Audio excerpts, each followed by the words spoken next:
Magandang buhay sa lahat mga kagri. Welcome back sa ating channel. Shoutout sa bago talaga lang nating subscribers. Ayan, alam nyo ba na ang mga tupa ay takot ang mga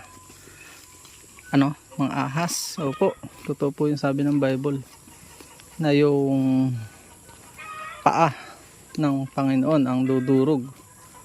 The blood of the lamb will destroy the serpent.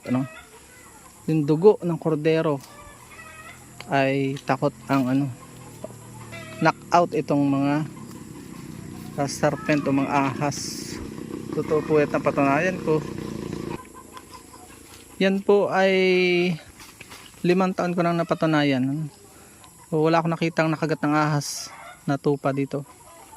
At kung meron man siguro ay alam ko nga, sabi sa ibang lugar, ibang bansa, yung rattlesnake ay pinakamakamandag sa kanilang lugar. Hindi umubra kahit yung batang tupa. So sa pag-study, hindi man tayo expert doon. Disclaimer, yung Bible lang ating pinananangan na the greatest map ng buhay.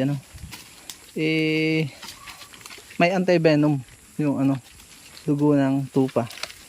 Totoo yung sabi ng Bible, nakakatuwa. Kasi yung natuklasan natin sa pagbabasa at pag-observe din sa aming mini ship farm. Yan, kon po ako paghapon. Uy, sala. Pasal ko sa mga bakanting lugar din sa aming paratig. Yan. At yun nga, naniniwala tayo na doon nagmula yun sa Bible. Yung dugo nila ay anti-venom. May kinukuha ng anti-venom sa ibang bansa. Excuse me po. Kaya pala ito tataka ko, ba't siguro ito daming cobra dito sa amin. Siguro ito ay may nakagat na. Wala ako nakitang namatay dahil sa cobra.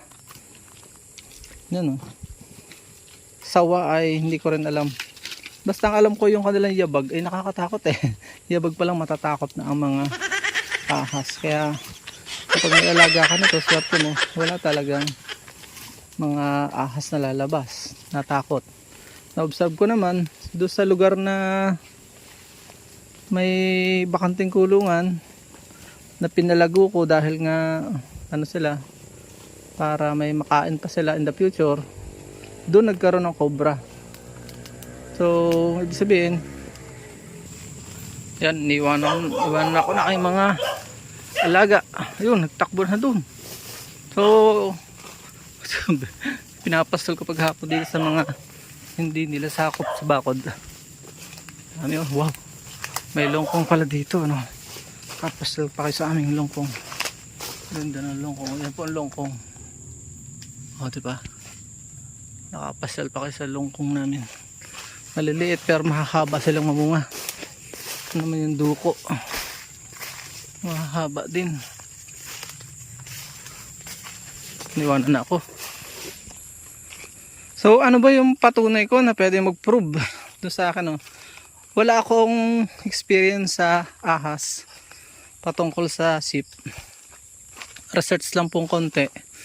At ang aking karanasan po ay nung makagat yung una kong tupa, si Shepa, nakagat po ng aso. Pinagtulungan ng aso. Siguro mga 4 hanggang 5 kagat.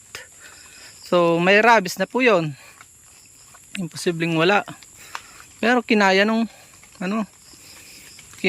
tupa ni Monipa, Shepa. At hindi ko siya tinahi. Wakwak, nakakawa nga eh. Pag naalala ko, ayaw ko na alalahanin. Wakwak po yung kanyang sugat. At napansin ko, naghilom na lang ng pusa. Pag ini-spray ko ng nakalimutan ko na Mindex yun. Nalimutan ko na yung tunog. Hop! Huwag magkaway. Basta nakalimutan ko na yung Combinex, sorry. Ini-spray ko ng Combinex, dinidilaan pa niya. Kahit po yung chemical, ibig sabihin kayang i-treat nung ganun yung kakayanan ng tupa. Hindi sila namamatay. Hinihimod niya yung Combinex.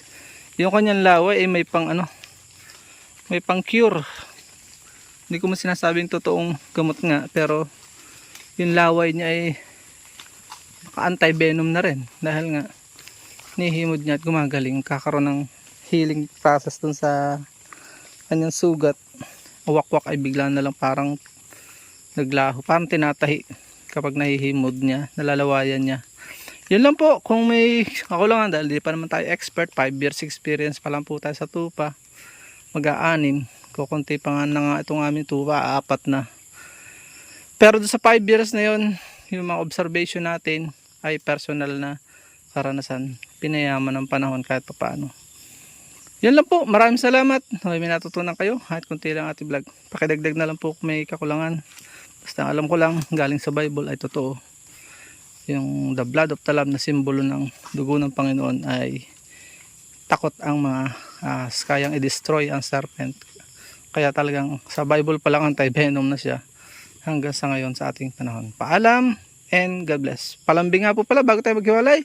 Huwag niyo po sana skip ang ating ads. Kung ito yung mga 7 minutes lang naman pababa.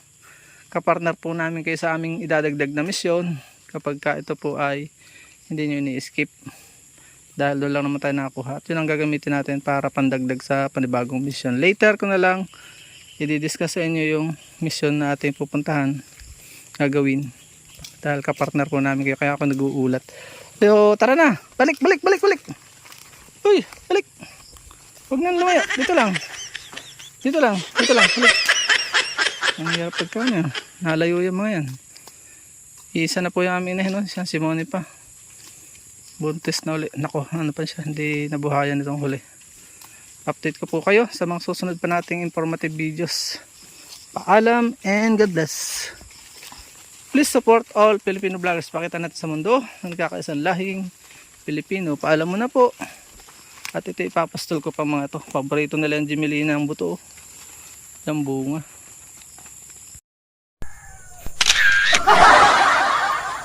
Hanggang dito na lamang po ang ating vlog. I hope na may natutunan po kayo at napagpala sa panonood. If you like this video at mahilig po kayo sa mga ganitong klaseng upload, please consider subscribing and hitting the bell icon so that you'll get notification sakaling may latest po tayong upload. Hanggang dito na lamang po. Maraming salamat. God bless. Bye-bye. Bye-bye muna. Bye-bye. Bye-bye muna. Bye-bye. Bye-bye sa ating mga subscriber viewers. Bye-bye muna. Bye-bye. Bye-bye muna po.